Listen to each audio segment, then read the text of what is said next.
The inaugural Friuli Venezia Giulica kicks off in Udine with Barcelona, Nottingham Forest, and Udinese competing in the pre-season tournament expected to reach audiences in 129 countries.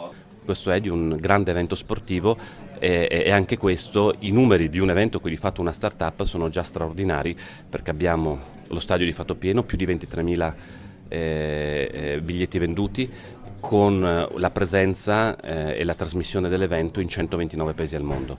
Quindi devo dire qualcosa che, lo dico con chiarezza, non ipotizzavo minimamente in termini di numeri. Però iniziamo con una giornata che già è molto complicata, ovviamente, abbiamo grandi squadre che vengono. Per quanto riguarda i costi, devo dire che in realtà chi ha fatto polemica su questo, devo dire che è difficile da contestare, ma è da riderci, perché gli è andata male.